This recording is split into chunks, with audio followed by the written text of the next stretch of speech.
Assalamualaikum warahmatullahi wabarakatuh. Waalaikumsalam warahmatullahi wabarakatuh. Alhamdulillahi rabbil alamin wal aqibatu lil muttaqin wala udwana illa 'alal zalimin.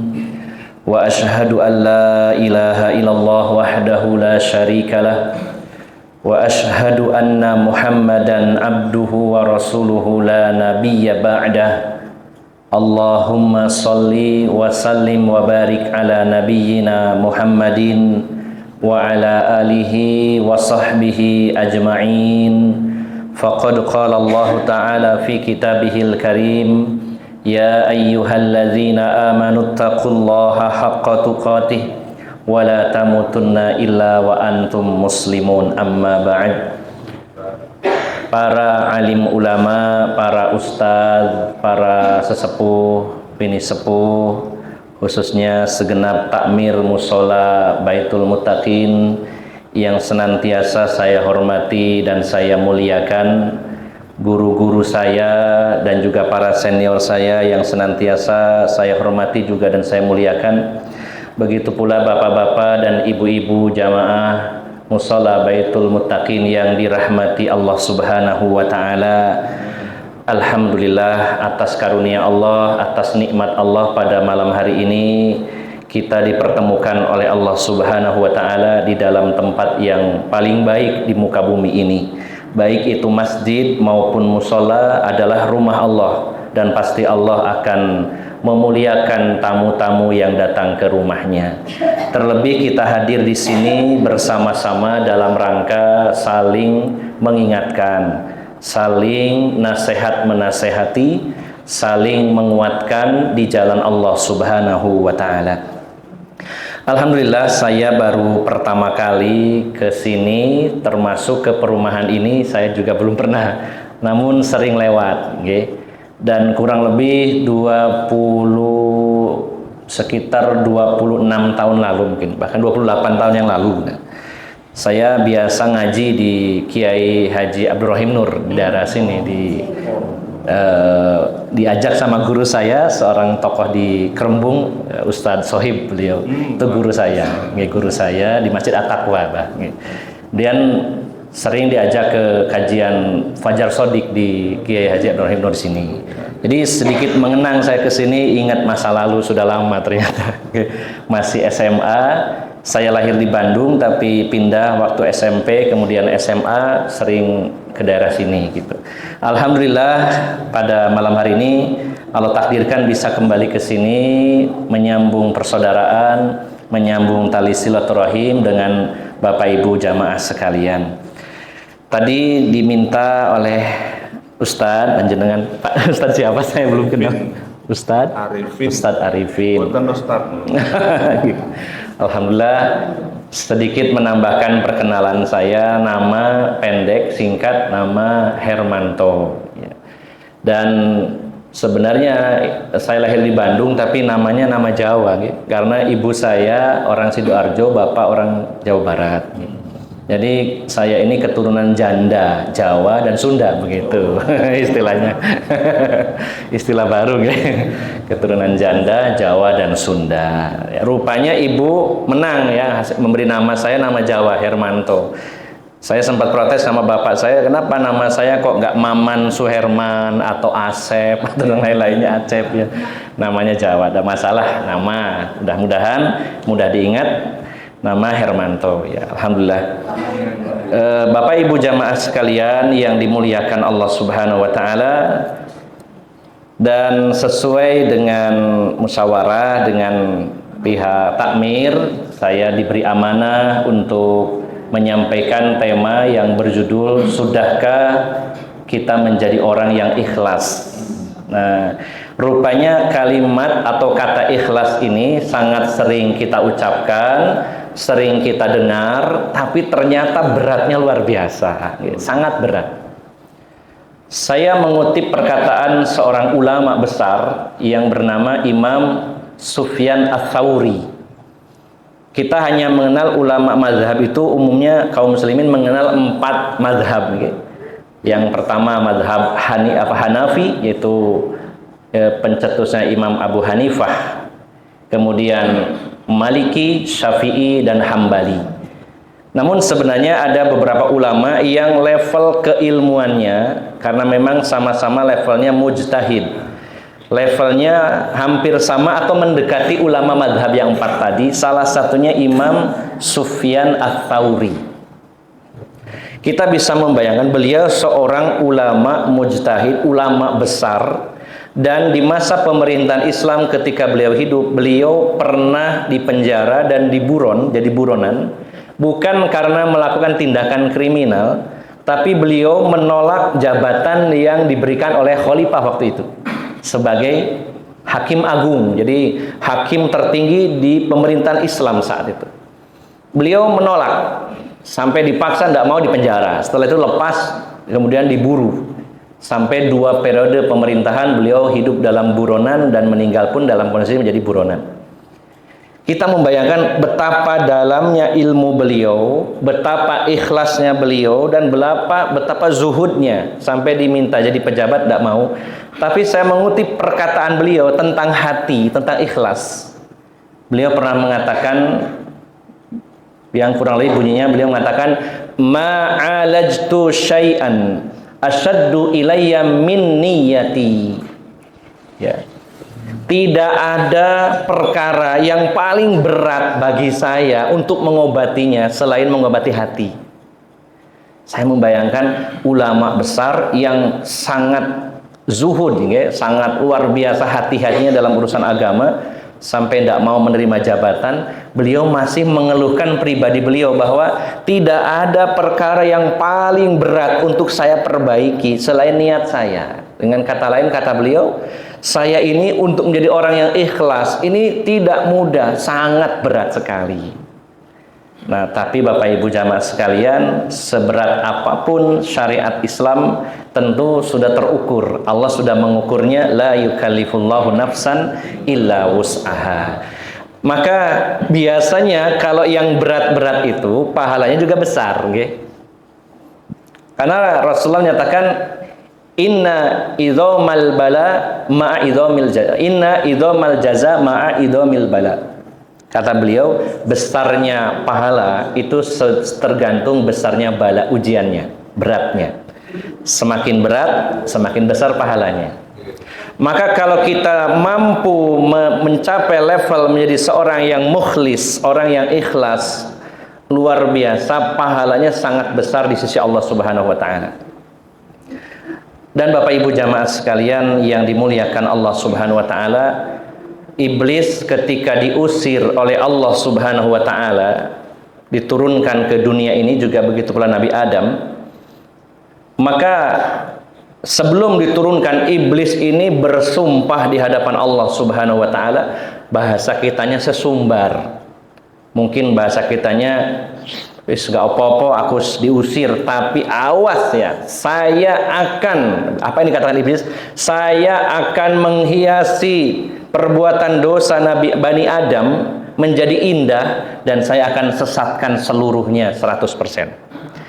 Dia mengatakan dalam surat Al-Hijr surat 15 ayat 39 dan 40. Dia mengatakan, Rabbi bima aghwaitani, wahai Tuhanku, wahai Allah, karena engkau sudah mencap saya ini sesat, saya ini jadi penghuni neraka. Baik, kata iblis. Kata iblis, la uzayyinanna fil ardi wa la ughwiyannahum ajma'in. Tapi saya bersumpah, karena saya sudah dicap masuk neraka, saya bersumpah, ya, saya akan hiasi perbuatan dosa manusia tampak indah. Dan satu lagi ini yang kita ingat-ingat Bapak Ibu jamaah sekalian, targetnya iblis itu tidak tanggung-tanggung, 100% Nabi Adam dan keturunannya harus masuk neraka. Dengan mengatakan, wala ughwiyannahum ajma'in, saya akan sesatkan seluruhnya. Tidak ditarget 90, 95, 100% harus masuk neraka. Itu sesumbarnya iblis di hadapan Allah Subhanahu wa taala. Tapi di ayat berikutnya, ayat 40, illa ibadaka minhumul mukhlasin.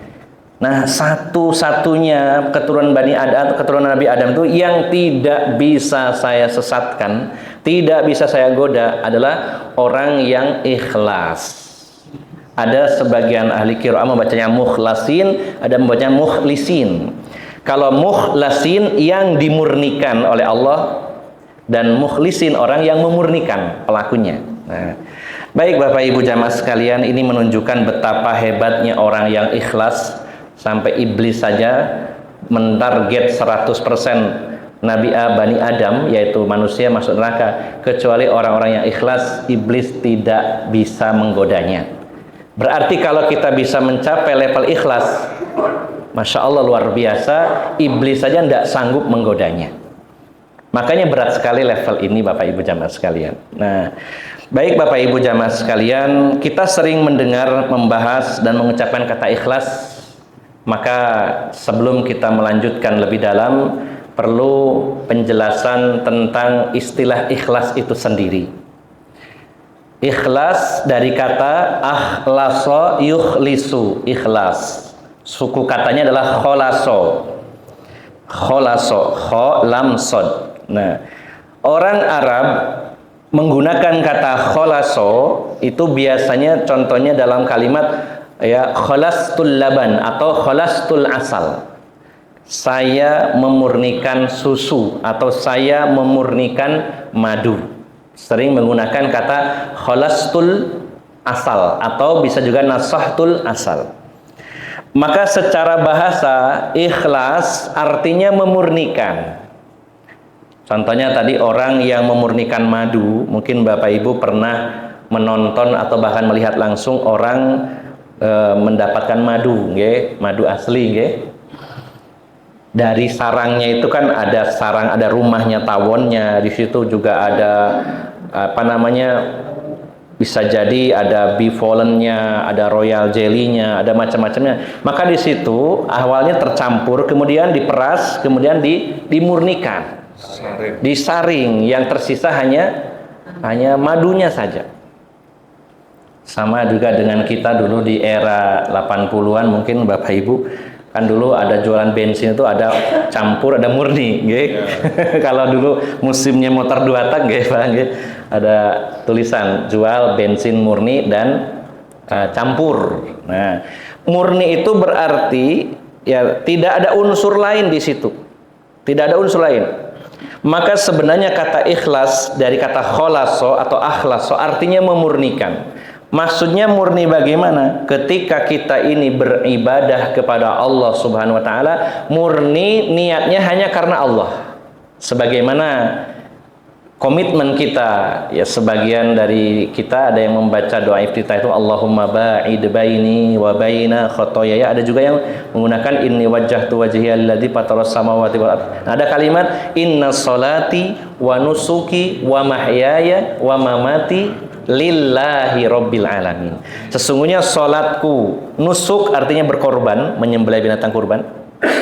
Salatku, kurbanku, hidupku, matiku hanya untuk Allah. Nah, ini artinya hanya berarti menunjukkan tidak ada yang lain.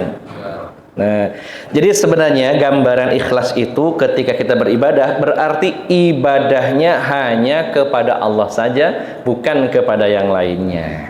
Nah, Bapak Ibu yang dimuliakan Allah Subhanahu wa taala, siapapun di antara kita kaum muslimin pasti hafal 2 kalimat syahadat. Bahkan ini menjadi syarat seseorang ketika masuk Islam harus membaca 2 kalimat syahadat. Asyhadu an la ilaha illallah wa asyhadu anna Muhammadar Rasulullah.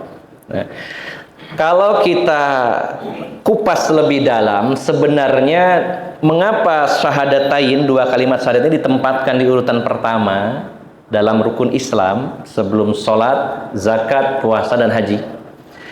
Karena seluruh ibadah, baik itu sholat, zakat, puasa, haji, dan ibadah-ibadah lainnya harus didasari dengan 2 hal, yang tercantum dalam 2 kalimat syahadat.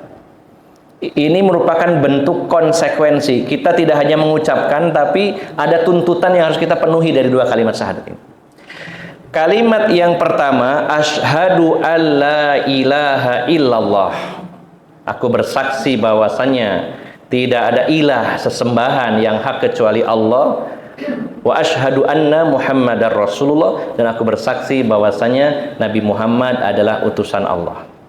Nah, maka dua kalimat syahadat ini yang mendasari ibadah kita, artinya seluruh ibadah kita tidak akan pernah diterima oleh Allah kecuali memenuhi dua syarat yang tercantum dalam dua kalimat syahadat. Kalau hanya salah satu, ibadah kita tidak diterima oleh Allah SWT. Mungkin ada orang bilang, wah kan itu Ustadz namanya ibadah diterima nggak terima, kita nggak tahu, terserah Allah. Nah, ada orang mengatakan kita nggak tahu ibadah siapa yang diterima atau tidak. Betul, hakikatnya begitu, tapi ada upaya, ada syarat yang sudah kita penuhi dulu. Maka kalau syarat itu terpenuhi, maka Allah akan menerima ibadah kita. Dua syarat itu tercantum dalam dua kalimat syahadat. Yang pertama, al-ikhlas, yaitu ikhlas murni hanya kepada Allah. Kita sudah berikrar, aku bersaksi bahwasanya tidak ada sesembahan, tidak ada yang diibadahi kecuali Allah. Berarti hanya Allah saja, ikhlas. Hanya karena Allah, murni. Dan yang kedua, aku beribadah dengan mengikuti contoh dari Nabi Muhammad SAW dengan istilah al-mutaba'atu bima ja'a bihi Rasul SAW, mengikuti Rasulullah Muhammad SAW. Jadi kalau ingin diterima ibadah kita oleh Allah, harus ikhlas dan mutaba'ah, ikhlas dan mencontoh kanjeng Nabi Muhammad SAW. Kalau ada orang ibadah maka salah satunya hilang, tidak akan diterima oleh Allah Subhanahu wa taala. Bisa jadi ibadahnya ini ikhlas, sebenarnya niatnya bagus, niatnya karena Allah ikhlas, tapi tata caranya tidak mengikuti Rasulullah. Bukankah Rasulullah telah bersabda, man amila amalan laisa alaihi amruna fahuwa raddun, siapa yang beramal dan tidak ada perintah dari kami maka tertolak, artinya tidak diterima, tidak mencontoh Rasulullah. Walaupun ikhlas, tapi kalau tidak mencontoh ibadahnya kanjeng Nabi, Allah tidak berkenan menerimanya. Sebaliknya, walaupun mencontoh kanjeng Nabi Muhammad SAW dari A sampai Z, semuanya ngeplek contoh Rasulullah, tapi tidak ikhlas, juga Allah tidak akan terima. Nun sewu Bapak Ibu jamaah sekalian, ingin bertanya, kira-kira dari dua syarat ini yang lebih berat yang mana Pak? Ikhlas atau mencontoh kanjeng Nabi? Dua-duanya bisa, tapi ada yang lebih sulit, yaitu ikhlas. Nggih, laras ikhlas. Kalau mencontoh Nabi, pokoknya kita rajin ngaos, nggih, ngaji, termasuk kepada Ustaz Agung kan babnya tentang fikih, nggih.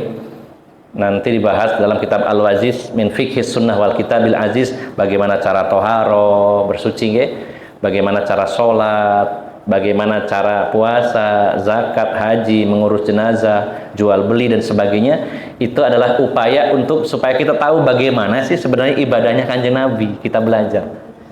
Kalau mencontoh Nabi, yang penting kita mau belajar, insya Allah dapat.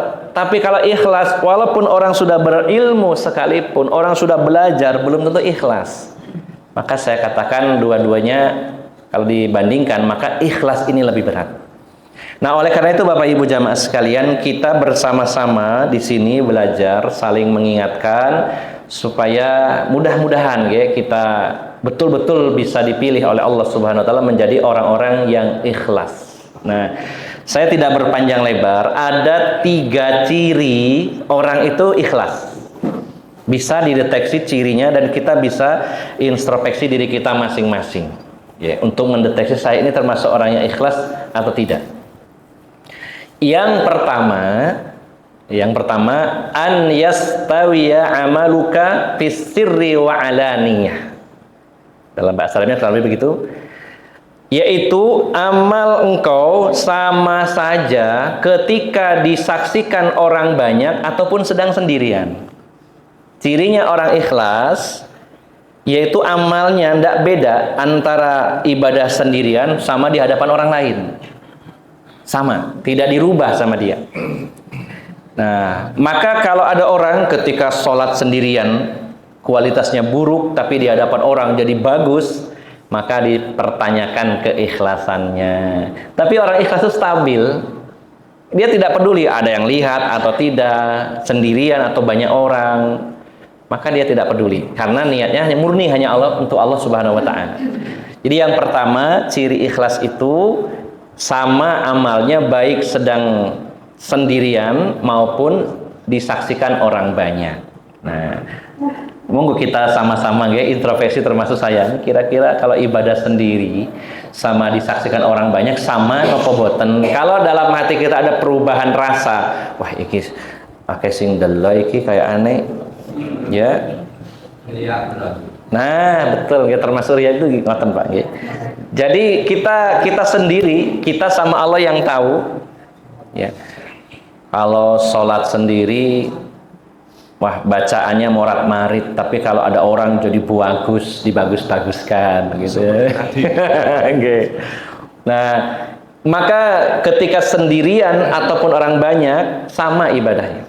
Sendirian kayak bacaan sholatnya seperti itu stabil bagus, ketika ada orang juga stabil bagus. Nah, maka disinilah pentingnya kita betul-betul meluruskan niat. Bismillah, saya ibadah karena Allah, bukan karena siapapun. Maka sendirian ataupun dilihat orang lain sama saja bagi saya. Ini yang pertama. Nah, kemudian Bapak Ibu jamaah sekalian, bukan berarti kalau di depan orang lalu dijelek-jelekan supaya ikhlas, tidak. Justru ini jatuhnya kepada riya jenis lain. Nah, riya itu idealnya atau umumnya memamerkan ibadah, dibagus-baguskan. Tapi ketika orang itu menjelek-jelekan ibadahnya dengan wah supaya dilihat orang ini supaya saya ini tidak lihat, dijelekkan karena orang juga. Nah, orang-orang yang ikhlas tidak akan berubah. Saat sendirian, saat orang banyak stabil sama. An yastawiya amaluka fis sirri wa alaniyah. Amalmu dalam penjelasan para ulama begitu, antara sendirian dan orang banyak sama saja, tidak dibeda-bedakan. Nah, kemudian yang kedua, an yastawiya indakal madah wadzam. Sama saja bagi Anda, apakah Anda itu dipuji atau dihina, dicela, tidak ngaruh. Sama sekali tidak pengaruh. Okay. Orang kalau ikhlas itu subhanallah ya, mau dipuji ya, mau disanjung dia tidak melambung, biasa saja. Dan ketika direndahkan, dihina, dia pun tidak masalah. Kenapa? Karena dia tidak peduli dengan orang. Saya pedulinya kepada Allah saja. Kira-kira sakit apa buat Pak? Ringan apa berat? Kita beramal ya, terserah mau dipuji, mau tidak terserah. Maka ini ciri kedua orang-orang yang ikhlas. Nah, kemudian yang ketiga Bapak Ibu jamaah sekalian, an la yatlubu syuhudan ya, syuhudan minan nas. Yang ketiga, orang yang ikhlas itu tidak butuh pengakuan dari orang lain. Ya. Apakah orang itu mengupload berterima kasih kepadanya atau tidak, dia tidak butuh. Makanya Bapak Ibu jamaah sekalian, biasanya kita dalam sebuah kegiatan ya, kalau kita ikhlas, kita ini tidak peduli orang mau berterima kasih atau tidak. Tapi kalau kita tidak terima, ya oh porek aku soro dewe gak ono sing matur suwun belas gitu. Oh gitu. Berarti belum ikhlas. Apa malah sampai muring-muring. Ya, sampai muring-muring. Musola iki ne gak ono aku gak dadi. Nah, wah ini ya namanya belajar Pak. Wah Ustadz saya sudah terlanjur kayak begitu, bagaimana? Kok berat sekali Ustadz ikhlas niku nggih? Boten berat, sebenarnya berat tapi saged nggih, bisa dijalani. Dulu para ulama mengatakan, kami pun ya di awal ngaji belajar agama ndak langsung bisa ikhlas. Ada aja bisikan dalam hati untuk pamer, untuk ingin dipuji orang, untuk dapat aplaus, terima kasih, tepuk tangan dari orang itu ada. Itu para ulama, apalagi saya pribadi. Tapi kata para ulama mengatakan, kalau Anda belajar agama, sudah ngaji, tapi masih belum ikhlas, bagaimana caranya? Teruskan ngajinya. Insya Allah kalau rajin terus belajar agama, suatu saat nanti Allah akan memperbaiki hati kita, bukan kita sendiri, Ibu. Yang memperbaiki hati itu terutama ya hakikatnya adalah Allah. Makanya kita berdoa, Allahumma ya muqallibal qulub. Wahai Allah, wahai yang maha membolak-balikan hati, tsabbit qulubana ala dinik wa ala ta'atik, atau ya musarrifal qulub sarrif qulubana ala ta'atik. Allah yang membuat kita baik buruk, tapi kita butuh usaha, nggih. Niku wau. Nah, butuh usaha. Nah, Bapak Ibu jamaah sekalian yang dimuliakan Allah Subhanahu wa taala, maka ikhlas artinya murni, hanya Allah saja tujuannya, bukan yang lainnya. Kemudian cirinya saya rangkum. Yang pertama yaitu sama saja amalnya ketika dilihat orang ataupun tidak. Yang kedua yaitu sama saja dapat pujian ataupun celaan, tidak ada bedanya. Kemudian yang ketiga, tidak butuh adanya pengakuan dari orang lain. Orang mau mengakui buat perbuatan baik saya atau tidak, terserah, bukan karena orang, karena Allah. Nah, kemudian Bapak Ibu jamaah sekalian, biasanya nun sewu yang merusak keikhlasan itu karena motif dunia biasanya. Okay. Apakah dunia di sini berupa harta? Apakah berupa penghormatan, kedudukan, dan lain-lainnya, fasilitas kehidupan. Ya. Maka seringkali rusaknya keikhlasan itu karena ada motif, ada tendensi duniawi. Nah, ini yang harus kita obati. Saya tambahkan sedikit dalam kitab syarah Kitabut Tauhid ya. Kitab Fathul Majid syarah Kitabut Tauhid.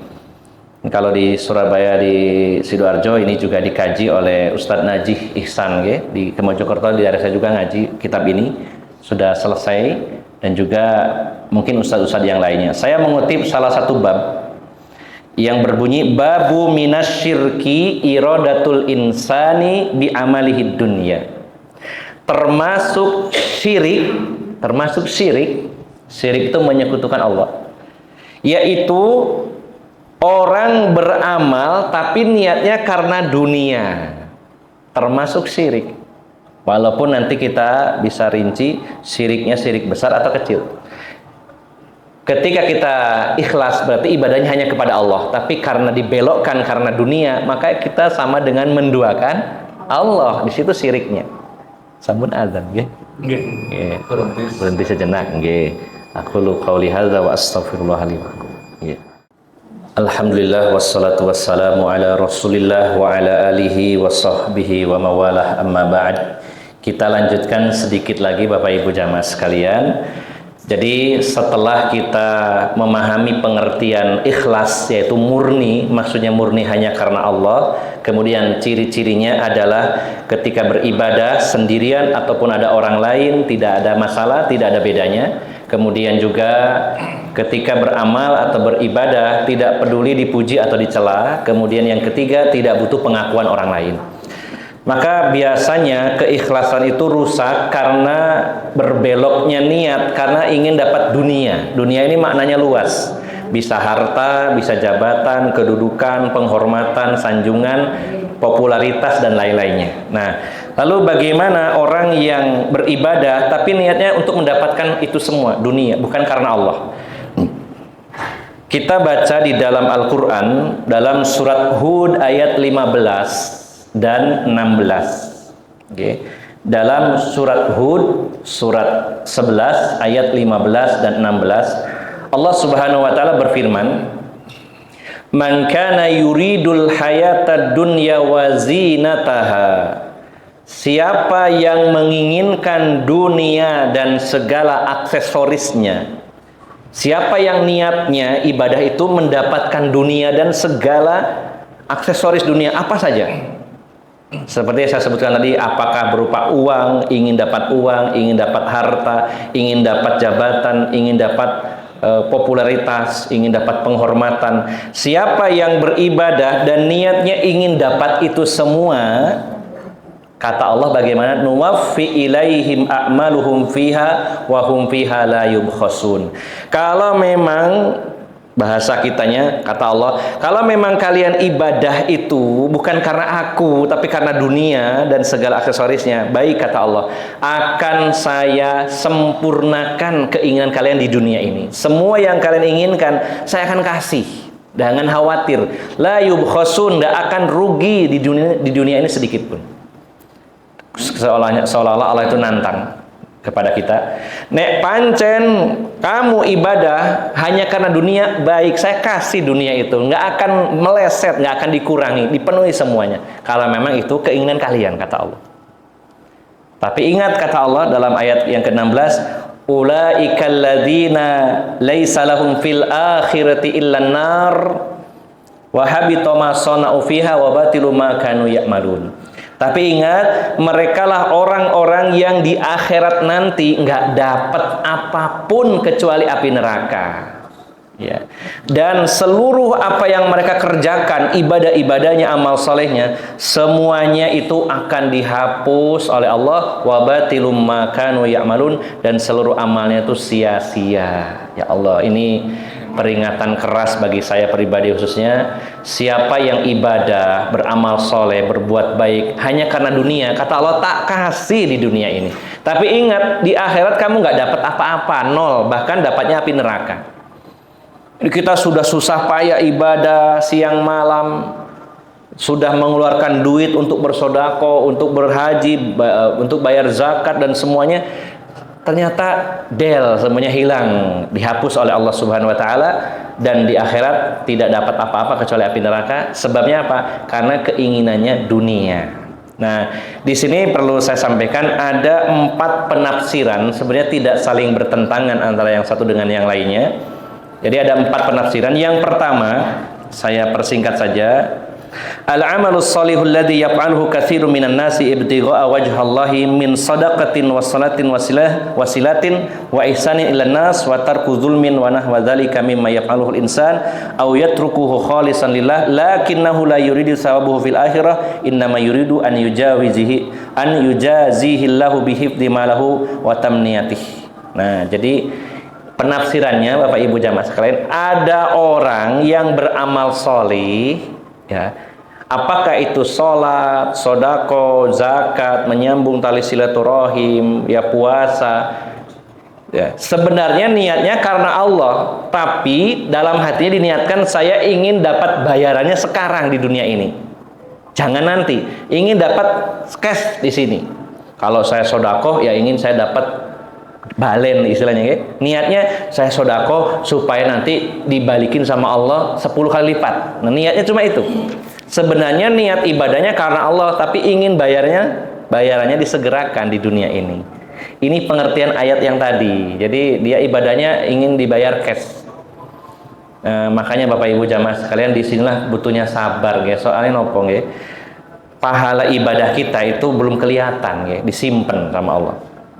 Dan orang atau manusia itu biasanya lebih seneng yang cash mawon, biasanya umumnya begitu. Okay. Coba sholat sunnah qobliyah subuh 2 rakaat, okay. Kan itu pendek, Pak, waktunya, sampai Rasulullah mengatakan rakaataini khafifataini, 2 rakaat yang ringan, tidak sampai 5 menit. Tapi Rasulullah dawuh bersabda, rakaatul fajri khairum minad dunya wa ma fiha. Pahala salat 2 rakaat sebelum subuh itu lebih bagus dari dunia dan seisinya. Kira-kira dunia dan seisinya niku mahal napa mboten nggih, Pak? Jangankan ngaten, Pak. Ya, jangankan dunia seisinya, ya. Kalau Allah menyatakan misalkan sholat 2 rakaat sebelum subuh itu pahalanya lebih baik dari Sidoarjo seisinya, itu sudah mahal, kan? Sidoarjo, tanahnya seluas Sidoarjo, semua yang ada di tanahnya Sidoarjo milik kita. Satu kabel di surga. Masya Allah. Jangankan dunia dan seisinya, tapi masalahnya Bapak Ibu jamaah sekalian itu kan tasek dereng, nggih. Coba dengan iming-iming itu banyak orang yang tidak melakukan. Coba kalau nun sewu contoh, musola Baitul Muttaqin pasang banner poster di depan, nggih. Siapa saja yang sholat sunnah qobliyah subuh 2 rakaat di musola Baitul Muttaqin dapat uang cash 500.000. Kira-kira rame napa boten? Pasti rame, nggih. Berbondong-bondong, wis gak usah kerja 500.000 rek. UMR pinten, nggih. Nggih, sak bulan 15 juta mek salat 5 menit. Nah, kalau disuruh milih 500.000 atau dunia dan seisinya, orang lebih cenderung milih 500.000 cash. Nah, biasanya orang itu sifatnya begitu, ingin yang cash. Makanya disinilah pentingnya sabar, ya Pak. Ibadah itu butuh sabar. Soalnya apa? Ngentosi balasan ini nanti. Nah, ada orang ibadah sebenarnya karena Allah, tapi nggak boten kanti, pingin dibayar sekarang. Saya puasa supaya sehat, saya sodako supaya dapat rezeki yang banyak, saya ingin ibadah ini, ibadah itu, tapi inginnya sekarang balasannya. Nah, ini pendapat pertama, pengertian dari ayat yang tadi. Yang kedua, pendapat yang kedua, an-nau ustani wa huwa akbar minal awal. Yang kedua ini lebih parah dari yang pertama. Kalau yang pertama ibadah amal soleh karena Allah tapi ingin dibayar cash. Ya. Tapi kalau yang kedua ini lebih bahaya, yaitu wa huwa an ya'mala a'malan salihatan wa niyyatuhu riya'an nas la talaba thawabal akhirah. Ada orang beramal soleh tapi niatnya pamer kepada manusia, dia tidak mendapatkan pahala di akhirat. Jadi sholatnya, zakatnya, dan ibadah lain-lainnya itu pamer. Ya. Dan kita memang tidak bisa mengatakan seseorang wah sampai itu pamer gitu ya. Ya, itu hatinya tergantung bagaimana. Kita tidak bisa membaca hati orang, apakah orang ini pamer atau tidak. Kita tidak bisa menjudge, oh sampai itu ria, enggak so ikhlas. Yang tahu dirinya sama Allah saja. Hanya saja kita harus hati-hati, jangan sampai terpancing untuk ria. Kadang-kadang ria itu Bu, Bapak Ibu sekalian enggak langsung vulgar, tapi halus. Kadang-kadang halus, rianya halus. Contohnya begini, bangun jam 2 malam langsung ngambil HP, ya. Terus nulis di situ status alhamdulillah bangun jam 2 mau tahajud nih gitu. Kalimatnya alhamdulillah, muji Allah, tapi dibaca orang lain supaya apa? Oh, tangi jam loro nek. Nggih. Nah, tetap pamer walaupun ada alhamdulillah nggih. Halus memang nggih. Nggih. Habis itu jam 8 pagi status lagi betapa sejuknya hati setelah sholat duha. Wah, baca lagi gitu ya. Yes. Kita tidak bisa menyimpulkan, tapi dirinya yang tahu, cuma rawan ya, rawan. Kalau ibadah itu walaupun embel-embelnya doa, alhamdulillah, memuji Allah dan sebagainya, itu tetap rawan jadi riya, pamer kepada manusia. Nah, maka yang ayat tadi ada orang yang beramal tapi harapannya dunia. Penafsiran yang kedua adalah orang yang riya. Nomor 3, an ya'mala a'malan salihatan yaksidu biha malan. Ya. Kalau yang ketiga, ibadah benar-benar niatnya untuk harta, untuk dunia. Kalau yang pertama untuk Allah tapi ingin dibayar cash. Tapi kalau yang ketiga, ini niatnya benar-benar ingin dapat harta. Misalkan begini, dia ibadah haji tapi bawa barang, di sana dodolan, jualan. Nah, bukan berarti tidak boleh, tapi kalau niatnya murni, saya ke sana cuma ingin jualan, maka dia tidak dapat pahala ibadah haji. Okay. Seperti dalam hadis yang sangat terkenal tentang niat, hadis yang berbunyi, insya Allah Bapak Ibu juga mungkin sudah hafal barangkali, innamal a'malu binniyati wa innamal a'malu binniyat wa innamal likulli imri'in ma nawa faman kanat hijratuhu ilallahi war rasul fa hijratuhu ilallahi war rasul wa man kanat hijratuhu lidunya yusibuha aw imra'atin yankihuha fa hijratuhu ila ma hajara ilaihi. Amal itu tergantung niatnya dan Allah akan membalas sesuai niatnya. Siapa yang hijrahnya karena Allah dan Rasulnya, maka hijrahnya karena Allah dan Rasulnya. Siapa yang hijrahnya karena dunia atau wanita yang akan dinikahi, maka hijrahnya karena itu. Hadis ini muncul sebenarnya karena kasus ada seorang laki-laki yang akan menikahi seorang wanita namanya Ummu Qais di Mekah. Nah, Ummu Qais ini pindah hijrah ke Madinah bersama Kanjeng Nabi sallallahu alaihi wasallam. Hijrah. Maka cowoknya ini nyusul ke Madinah. Tapi bukan hijrahnya karena Allah, tapi ingin menikahi Ummu Qais. Makanya digelari oleh para sahabat sebagai muhajir Ummu Qais, orang yang hijrah karena Ummu Qais gitu ya. Nah, ini yang ketiga, ini contohnya itu. Jadi dia ibadah tapi niatnya untuk dunia. Betul-betul nyel gitu. Kalau yang pertama masih terselubung. Tidak langsung ada kaitannya dengan dunia. Niatnya karena Allah tapi ingin dibalas sekarang. Ya Allah balasnya sekarang. Saya ingin cash. Kalau yang ketiga, tidak ada kata Allah, pokoknya dapat apa yang dia inginkan. Ya, apapun itu jenis ibadahnya, niatnya untuk mendapatkan dunia, maka ini contoh yang ketiga. Nah, yang terakhir, yang keempat, orang yang sia-sia ibadahnya itu adalah orang-orang yang beribadah tapi dia melakukan perbuatan yang membatalkan ibadahnya. Contohnya berbuat syirik. Berbuat syirik ini membatalkan seluruh amal. Allah menyatakan, la in asyrakta la yahbatanna amaluka wa la takunanna minal khasirin. Sungguh kalau kalian berbuat syirik, la yahbatanna amaluka, seluruh amalmu akan dihapus oleh Allah Subhanahu wa taala, wa la takunanna minal khasirin, dan di akhirat termasuk orang-orang yang rugi. Jadi kalau ada orang ahli ibadah tapi senangnya nang dukun, ya, melakukan ritual-ritual kesyirikan, ya, ibadahnya, sholatnya, hajinya, umrohnya, semuanya dihapus oleh Allah Subhanahu Wa Taala. Dieman-eman. Ini pengertian yang keempat. Jadi Bapak Ibu jamaah sekalian, dalam waktu yang singkat ini ada sedikit tadi yang kita bahas, tapi sedikit mudah-mudahan bisa dipahami dan bermanfaat. Supaya tidak lupa, saya rangkum yang terakhir kalinya, bahwa ikhlas artinya murni hanya ibadah kepada Allah, tidak kepada selainnya. Dan ciri orang ikhlas adalah dia beramal apakah sendirian ataupun disaksikan orang banyak, maka ibadahnya stabil, sama saja. Yang kedua, ketika beribadah, beramal soleh, dia tidak peduli dipuji atau dicela. Yang ketiga, dia tidak butuh pengakuan, tidak butuh ucapan terima kasih dari siapapun, karena yang diharapkan hanya Allah.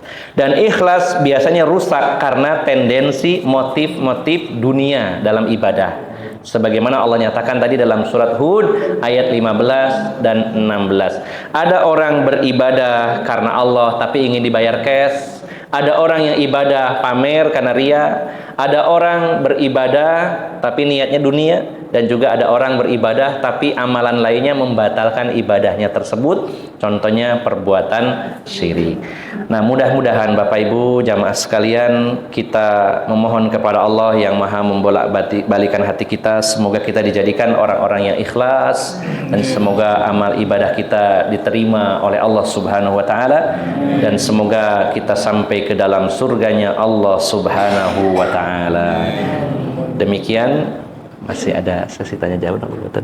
Bapak Ibu, ini Pak Supandri. Oh, nggih. Pertanyaan. Monggo, nggih. Nggih. Ini pengalaman. Saya pernah disiki sama teman itu sambat. Badai, ini berbitangi dan sebagainya. Kok seret begini? Ini termasuk nggak ikhlas apa nggak sabar gitu. Terima kasih Pak. Paling son ujung. Lah, enten memang nggih ngoten niku. Lah wis wajib nang masjid, tapi rezeki seret. Barang tonggoku gak tahu sholat tapi sugih ngono. Oh nggih, monggo Pak tentara nggih ini tugas negara. Nggih, monggo.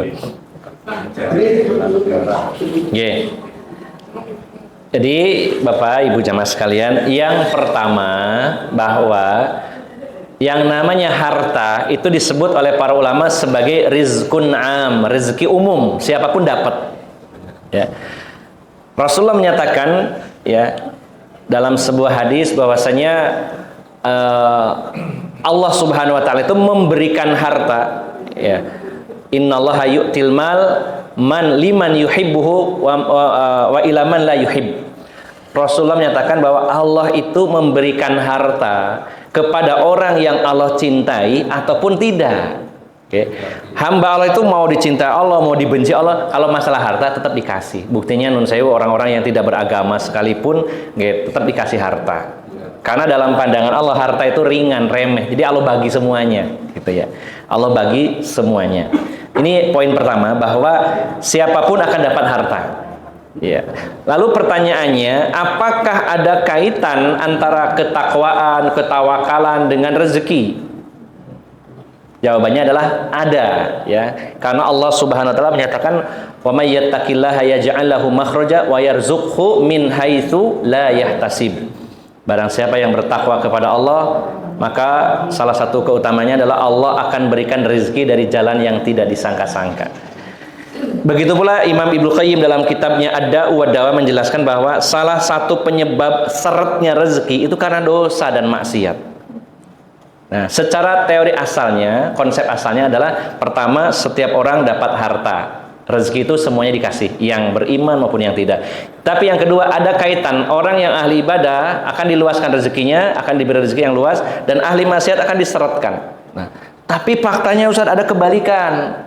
Dia ahli ibadah tapi seret rezekinya, sementara ada ahli maksiat tapi rezekinya lancar, jaya gitu ya. Nah, yang pertama bahwa kalau dia orang ahli maksiat rezekinya lancar, ini adalah musibah yang besar, namanya istidraj. Dilulu. Ya, dilulu. Justru kalau orang itu maksiat lalu ditegur oleh Allah dengan sakit, dengan kemiskinan, lalu dia sadar, berarti Allah sayang. Kalau dia ahli maksiat, dosa terus, tapi dilulu dikasih harta oleh Allah Subhanahu wa taala, justru orang tersebut ya dibiarkan semakin jauh dari Allah Subhanahu wa taala. Ini kita berlindung kepada Allah.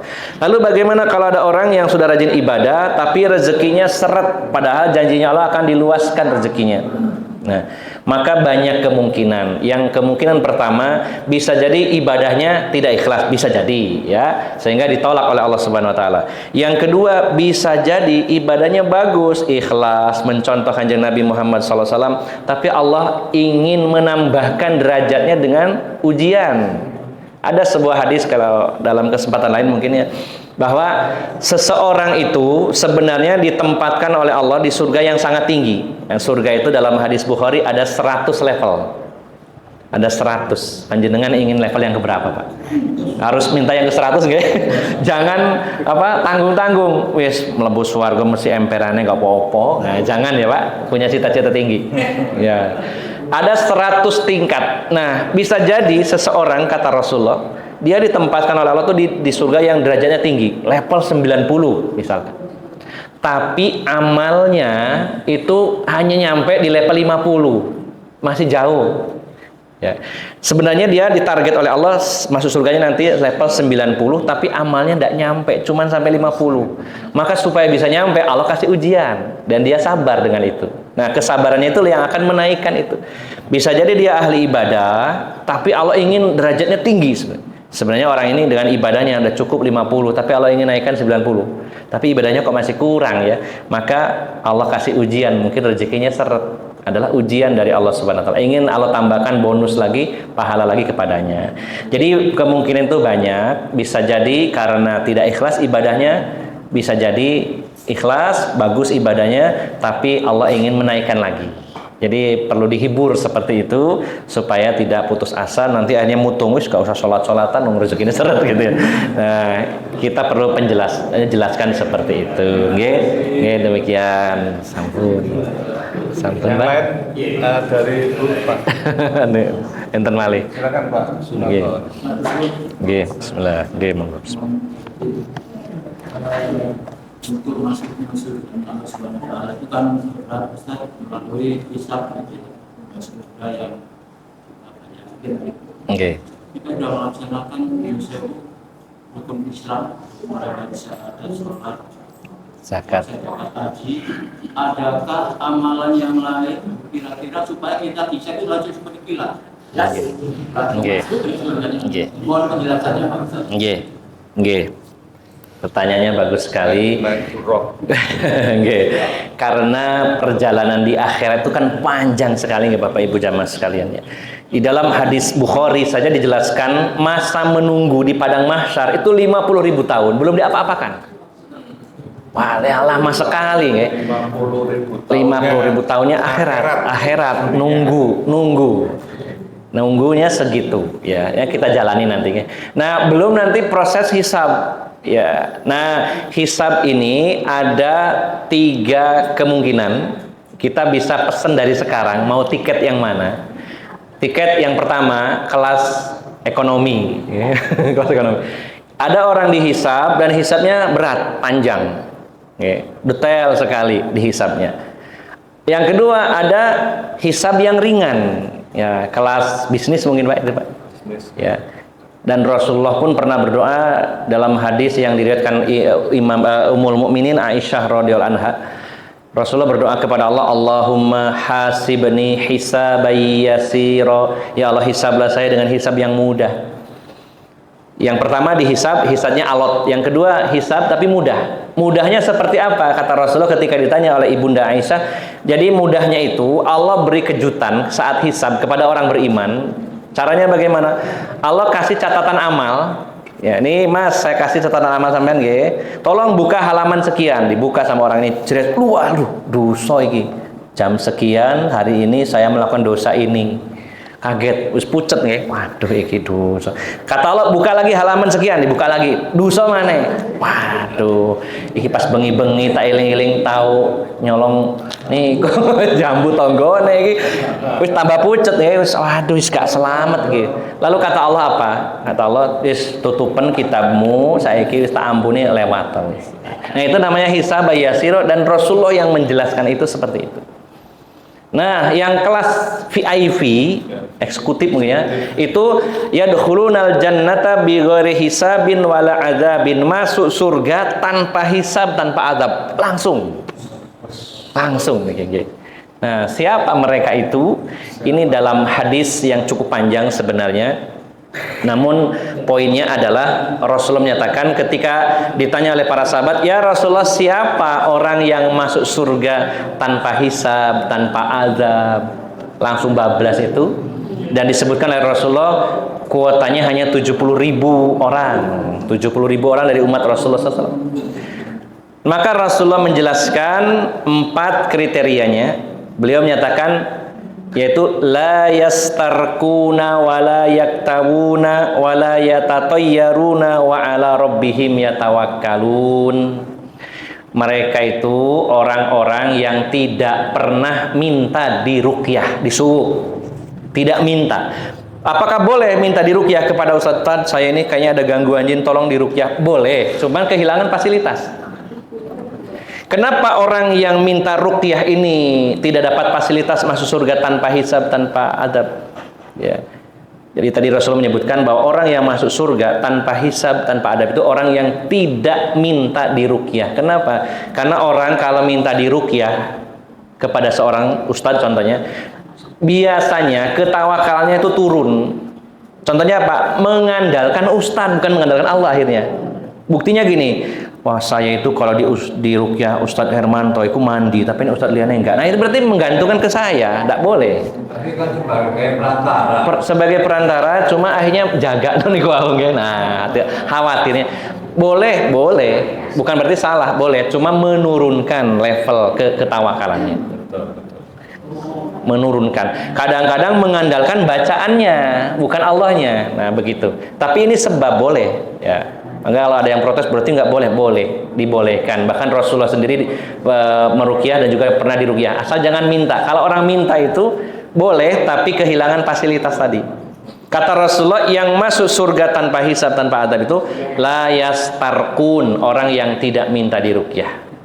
Yang kedua, la yaktawun, orang yang tidak diobati dengan alkai. Alkai itu pengobatan alternatif dengan cara besi dibakar lalu dinyos. Nah, itu merusak badan. Apakah boleh? Dibolehkan tapi dimakruhkan karena merusak kulit. Tapi orang yang menghindari itu dapat fasilitas tadi. Nah, yang ketiga, la yatatayyarun, orang yang tidak percaya tatoyur akan masuk surga tanpa hisab, tanpa adab. Apa itu tatoyur? Tatoyur itu meyakini sesuatu itu membawa sial. Wah, onok manuk muni iki mesti ono mati iki. Naik motor ono kucing nyabrang, wah iki belain mesti. Nah itu namanya tatoyur. Nah orang yang masuk surga tanpa hisab, tanpa adab itu gak percaya sing gitu-gitu Pak. Tidak. Oke, angka 13 contohnya ya, bahwa angka sial dan sebagainya. Orang kalau gak percaya itu malah bagus, dapat fasilitas masuk surga tanpa hisab, tanpa adab. Nah tapi poinnya ada yang di poin yang keempat. Wa ala rabbihim yatawakkalun. Mereka itulah orang-orang yang bertawakal kepada Allah. Dia hanya yakin bahwa kebaikan datangnya dari Allah, keburukan juga dari Allah. Rezeki datang dari Allah, musibah juga dari Allah. Semuanya kepada Allah. Nah, orang yang tawakal inilah yang akan masuk surga tanpa hisab, tanpa azab. Kalau pingin dapat fasilitas itu, kita jadikan diri kita tawakal kepada Allah Subhanahu Wa Taala, mengesahkan Allah Subhanahu Wa Taala, sehingga ketika kita butuh apapun yang diingat cuma Allah, yang diminta cuma Allah, yang lainnya nanti belakangan. Ini harus jadi bagian dari kehidupan kita. Contohnya saat kita ditagih utang, waduh nusing nagih, kira-kira ya pas nggak ada uang, yang kita ingat pertama kali Allah apa saudaranya yang punya duit sing bisa diutangi. Wah, kalau ngomong nagih, kira-kira sopo ya sing bisa ngutangi mana. Nah, kalau orang tawakal, langsung pertama yang ingat Allah.